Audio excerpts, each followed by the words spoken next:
Sur le plateau, cette fois-ci, on va parler d'abandon, mais on va parler plutôt d'animaux, on va parler de SPA et d'APEBA. C'est dans Causement Réunionnais. Bonsoir, Céline Squarzoni. Bonsoir. Présidente de l'association APEBA, qui veut dire c'est l'association de promotion de la bienveillance animale. D'accord. Juste, à chaque fois, je pose la question, mais quand on dit la bienveillance animale, ça veut dire quoi? Alors la bienveillance animale, c'est mettre en place des activités, des gestes, des actes qui contribuent en tout cas au bien-être animal. On n'est pas obligatoirement sûr d'arriver au bien-être animal, mais c'est faire acte d'action positive, bienveillante et indulgente vis-à-vis des animaux. On assiste à avec ce contexte sanitaire, l'animal et l'homme sont, quand je dis l'homme, c'est la femme aussi, sont plus proches ou l'homme est moins bienveillant justement envers son animal? Avec la situation Covid, vous voulez dire? Oui, avec le contexte sanitaire. Il y a eu plusieurs mouvements. Il y a eu pendant les premiers confinements beaucoup d'adoptions. Les gens se retrouvaient enfermés chez eux et ont eu envie d'un compagnon. Et il y a eu aussi étonnamment plus de soins. Du coup, ils se sont rendus compte que leur chien et leur chat vivaient à côté d'eux et que peut-être qu'ils les délaissaient. Et puis a posteriori, maintenant, là, on voit beaucoup d'abandon. Des gens qui ont adopté un animal peut-être un peu vite et qui, parce qu'ils mangent le canapé, parce que le chien aboie un peu. C'est normal qu'un chien aboie, hein, c'est pas un canari, il les abandonne. C'est normal qu'un chien aboie, mais c'est vrai que s'il aboie toute la nuit jusqu'à 4h, 5h du matin, ça peut mettre la personne sur les nerfs et l'être humain étant humain, c'est pas... Oui, tout à fait. C'est là aussi la cohabitation n'est pas simple. C'est là où il faut faire preuve de bienveillance. Il peut y avoir plusieurs situations. Un chien qui est enfermé dans une cage, qui est attaché jour et nuit et qui la nuit pleure parce que voilà, il n'est pas dans des conditions normales de vie et de bien-être. Donc cet animal va s'exprimer la nuit. Il peut y avoir aussi le fait qu'il y a beaucoup de chiens errants et beaucoup de meutes dans la rue. Donc les chiens répondent aux chiens errants. Donc il y a un système de voisinage et puis après il faut être, je pense, indulgent. Un chien aboie quelques soirs, quelques nuits, c'est un peu comme un bébé qui pleure, on peut laisser passer. Mais si un chien aboie toute la nuit, c'est qu'il faut se dire que peut-être il n'est pas dans une condition idéale. Comment faire aujourd'hui c'est une situation qui malheureusement a toujours été, mais comment faire aujourd'hui pour faire comprendre à l'être humain qu'un animal n'est pas un jouet? Ce n'est pas son faire-valoir quand il a un peu d'émotion, il a envie de câliner, quand il a envie de se prouver qu'il est bienveillant, qu'un animal est un être qu'il faut aimer, qu'il faut accepter tel qu'il est, mais surtout créer l'environnement pour que l'être humain et l'animal, les êtres humains et les animaux puissent vivre en harmonie. C'est une très bonne question. Il faut connaître l'animal. Il faut savoir que c'est donc des animaux qui ont des besoins et en plus des besoins individuels. C'est pour ça que l'association APEBA que je représente est en collaboration avec l'association Rêver qui a constitué, rédigé, produit une mallette pédagogique pour les écoles. Et cette mallette pédagogique d'ailleurs va être intégrée dans l'école du bonheur dans la mairie de Saint-Denis et aussi validée par le TCO. Donc il va y avoir des actions de sensibilisation. Et c'est typiquement ça, il faut apprendre aux enfants dès le plus jeune âge qu'un chien, un chat peut souffrir, peut être malheureux, peut pleurer, mais aussi qu'il y a une individualité. On a des enfants hyperactifs, on a des enfants calmes, et les chiens et chats, ça va être pareil. On peut avoir affaire à un chien turbulent parce que c'est son caractère, et il faut s'y adapter, ou un chien qui a besoin de calme et qui est timide et qui est peureux. Donc il faut comprendre que c'est un être sensible. Et la grande victoire, c'est que maintenant, dans l'éducation nationale, en France, il est reconnu que l'animal est un être sensible, mais surtout, l'éthique animale, la bienveillance animale est intégrée au programme scolaire. Donc, il y a obligation d'intégrer des connaissances sur la bienveillance animale dans tous les programmes scolaires des enfants. Comment changer cette mentalité lorsque l'enfant est un peu seul, l'enfant ne s'exprime pas, on lui offre un poisson rouge, on lui offre un petit chat, un chiot. On est toujours là à utiliser l'animal comme un jouet. Plus qu'un jouet. Mais cet animal-là doit, quelque part, apporter un peu de gaieté, compenser un petit peu la mélancolie, le mal-vivre de l'enfant. Quand est-ce qu'on va regarder l'animal comme un être à qui on doit les mêmes, j'allais dire les mêmes devoirs qu'on doit à un être humain. C'est typiquement le changement des mentalités, typiquement justement de l'éducation, de la sensibilisation. C'est pour ça qu'on travaille avec l'association Rêver et le rectorat pour intégrer ces notions de bienveillance animale, d'écoute, de partage. Et penser qu'un petit chiot, un petit chaton va rester 15 ans, 18 ans, 20 ans dans la famille, qu'il faut s'adapter à son comportement. Par exemple, on ne va pas mettre la main dans la gamelle quand le chien est en train de manger. Il faut respecter son moment de nourriture. Un petit chat, il va griffer pour jouer, parce qu'un petit chat va mordre, parce que chez les chats, le fait de mordre, c'est un jeu et c'est aussi un signe d'amour. Donc si on ne connaît pas ces gestes-là, si on ne sait pas comment fonctionne un animal, on va avoir la petite fille qui est griffée, le petit garçon qui va avoir un chien qui grogne parce qu'il va toucher son os. Donc il faut vraiment sensibiliser les enfants à ces pratiques et les parents. C'est pour ça que cette mallette pédagogique va être insérée dans les écoles pour aider à sensibiliser les enfants, mais aussi il va y avoir un grand volet de sensibilisation des parents, des gramounes, sur comment se comporter avec un animal. On le voit un peu aujourd'hui, on se sert parfois des enfants pour expliquer aux adultes qu'un animal est un être qui a besoin d'attention, d'affection, comme tout être humain. Mais c'est un paradoxe, c'est souvent l'adulte qui ne donne... Enfin, ça dépend des adultes, parce qu'il y en a qui sont vraiment très amoureux de leur animal, mais il y en a qui sont vraiment totalement détachés, qui ne le regardent même pas, n'en prend pas du tout soin, et c'est l'enfant qui compense un petit peu ce manque, cette carence. Tout à fait, c'est un grand chantier que de pouvoir aussi éduquer, sensibiliser les parents. On connaît tous des voisins, des amis qui ont le chien dans la cour attaché, et le chien, il a juste les restes de carie, juste un os. Mais il faut prendre conscience qu'un animal va grandir, donc il ne va pas rester un petit chiot, qu'ensuite il a des besoins de l'espèce, courir, des promenades. Rien que promener son chien, ça va l'équilibrer. Et puis, on connaît, le chien n'est pas là pour remplacer le parent, donc on doit s'occuper aussi de son enfant, et pas ni délaisser l'enfant, ni délaisser le chien. Comment l'association APEBA travaille en ce sens, travaille pour la bienveillance? Alors, on a une communication très positive dans la bienveillance vis-à-vis de l'homme comme de l'animal. On est au début de nos activités en sensibilisation, communication, mais on a déjà une collaboration avec l'association Rêver, comme je vous disais, sur la mallette pédagogique. On travaille vraiment en proximité avec la mairie de Saint-Denis, et la maire Erika Barreit va intégrer cette mallette dans l'école du bonheur et aussi dans le périscolaire. L'association Rêver a fait valider cette mallette dans le TCO, donc les écoles et les médiateurs du TCO vont aller faire des activités de sensibilisation dans les écoles de l'Ouest. Et puis, on veut travailler avec le rectorat et que ça soit diffusé à l'échelle de toute l'île. On n'est pas la seule association à faire de la communication sur la bienveillance, mais l'idée, c'est de rentrer dans les réseaux des pouvoirs publics, des mairies, des intercos, pour avoir une plus large audience. Et ensuite, on va aussi toucher les lycées, les lycéens, à travers le réseau de Unicité, qui est une association qui travaille avec les lycéens, pour aussi faire passer des messages aux jeunes adultes.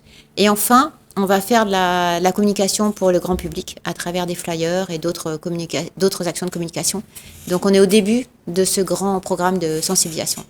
Quels sont les autres chantiers sur lesquels APEBA continue à avancer? On avance sur le chantier de la maltraitance, notamment, vous connaissez, le chien, il est attaché 24 heures sur 24, le chien est en cage. Le chien est tapé, donc il y a maltraitance animale. Et on a une grosse collaboration avec la DAF, les services vétérinaires de l'État, les polices municipales, la police nationale. Et on signale, on a besoin des Réunionnais qui nous signalent des chiens maltraités et on transmet aux services concernés qui maintenant mettent en place des visites sur site. Et on est en train de construire, donc voilà, on pourra en parler dans une prochaine émission, des brigades animalières avec des polices municipales qui vont, avec des bénévoles d'APEBA, aller sur site et communiquer, expliquer aux gens que le chien, il n'a pas besoin d'attache à lit 24 heures sur 24, le chien en cage, c'est interdit. Et il faut donner les bonnes conditions aux animaux. Sur ce point-là, si le voisin, sa cour n'est pas clôturée, et que l'animal, il va... c'est la règle, je l'entends et je la comprends, mais après...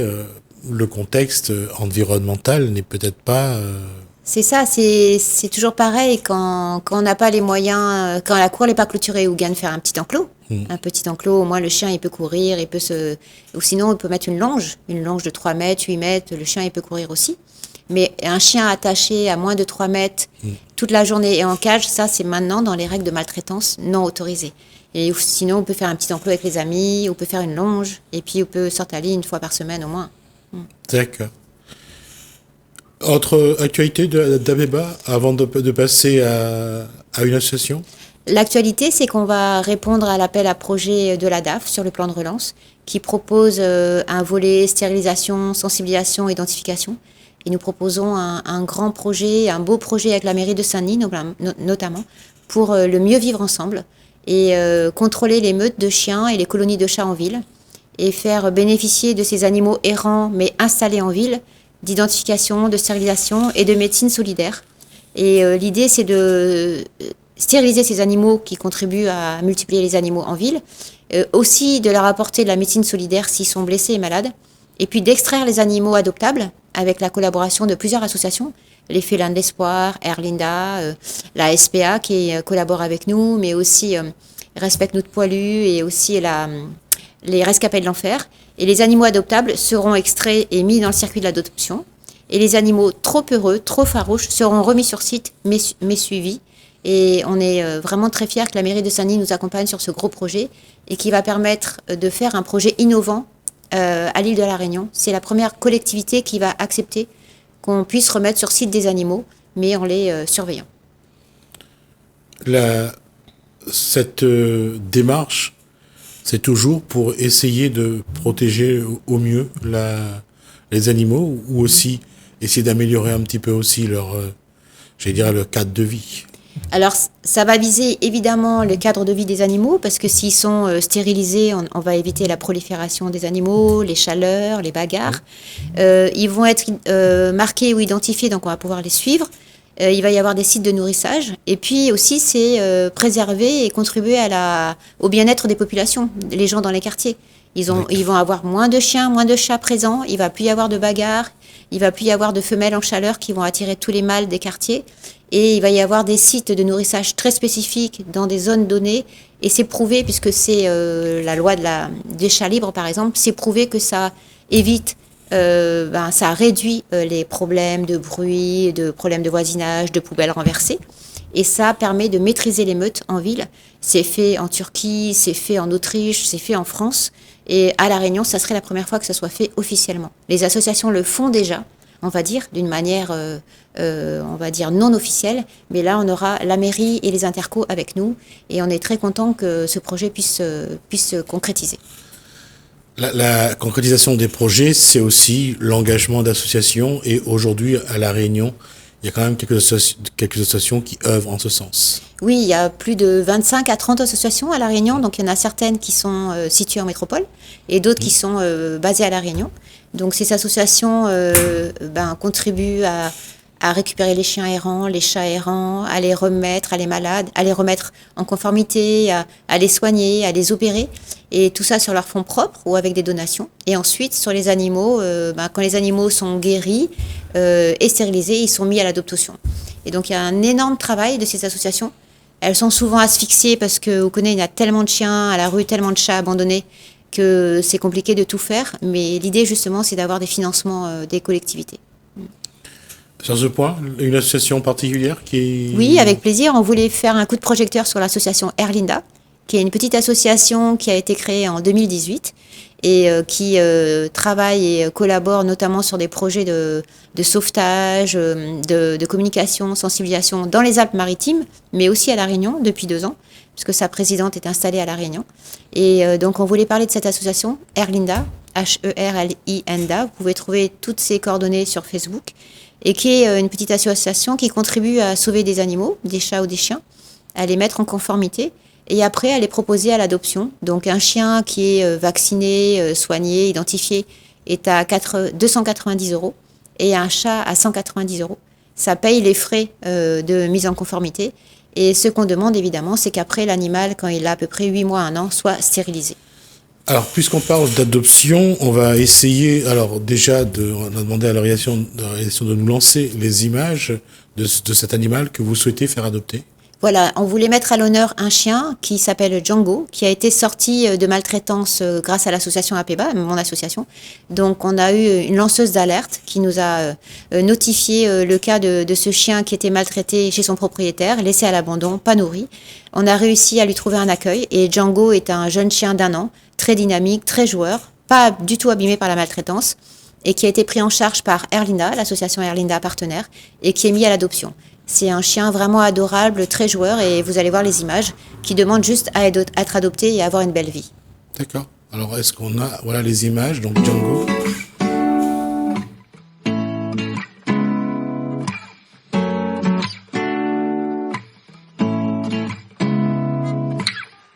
Seeing eyes of mine, what do you feel beside? I don't know where we're gonna fly like you did sometimes. Seeing eyes of mine. Love, love, love, I wanna be strong, strong. We're doing wrong, wrong, wrong, but I'll try to fix it. Love, love, love, I wanna be strong, strong. We're doing wrong, wrong, wrong, but I'll change it, change it.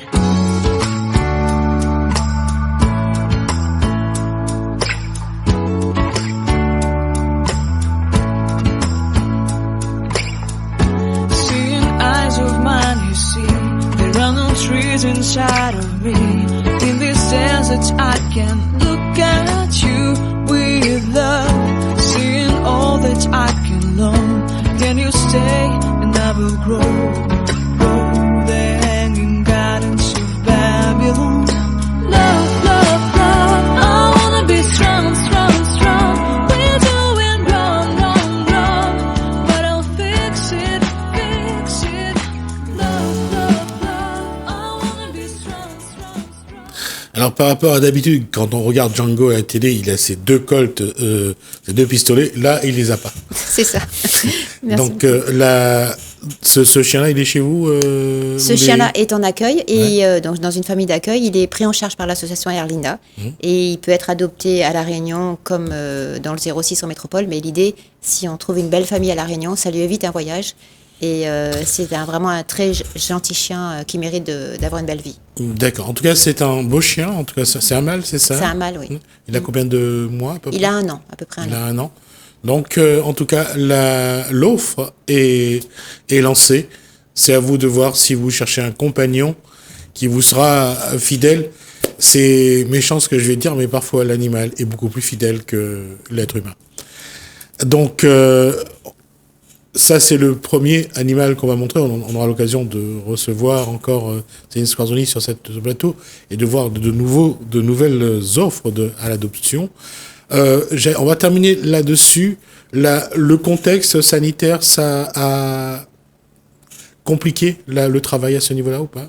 Alors, le complexe sanitaire a compliqué le travail des associations, par exemple sur les envois en métropole.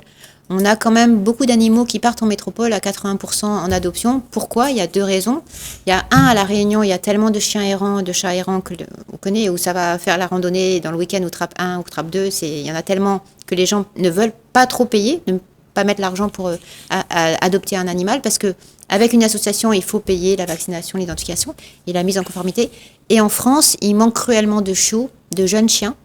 Et il y a beaucoup de vieux chiens dans les refuges. Et puis, le Royal Bourbon est un chien fantastique. Un niveau de résilience énorme. On peut le remettre en famille sans problème. Il adore les animaux, les enfants, les personnes âgées. Et donc, malgré leur errance ou leur maltraitance, on les remet en situation de famille très simplement. Ça signifie qu'aujourd'hui, faire partir des chiots en métropole, c'est quelque chose que... C'est plus compliqué parce qu'il y a eu beaucoup de problèmes d'avions, beaucoup d'avions décommandés, des arrêts de voyage, les motifs impérieux. Donc ça a été très compliqué pour les associations d'envoyer les chiens en métropole. Et vous connaissez, si le chien il reste en famille d'accueil, on ne peut pas sauver un autre qui est dans la rue. Après, APEBA a un partenariat avec Air Austral, donc on est très fiers d'avoir un partenariat avec Air Austral qui nous permet et nous fait de la communication positive pour coavionner et transporter un animal en soute. Il faut savoir que c'est gratuit pour le passager, c'est complètement gratuit. Vous faites simplement, vous donnez votre numéro de réservation et on inscrit un animal en soute et comme ça vous pouvez le transporter sur Paris. Il y a 2 sites sur Facebook, Coavionnage 974, qui permettent de proposer des vols pour que les chiens et les chats puissent partir en soute et rejoindre leur famille d'adoption. Donc n'hésitez pas à proposer vos vols ou à les envoyer aussi sur APEBA. On aura fait le tour de l'actualité, je crois, d'APEBA. Oui, merci beaucoup. Merci Céline Squarzoni pour cet échange. On vous revoit dans quelques temps pour d'autres informations et d'autres actualités concernant bien sûr les animaux à La Réunion et voir aussi comment faire en sorte que la vie de ces animaux soit un peu, j'allais dire, améliorée, soit meilleure en tout cas. Merci à vous. Merci à vous de nous avoir suivis. Merci Hélène, merci François. Je vous dis à bientôt.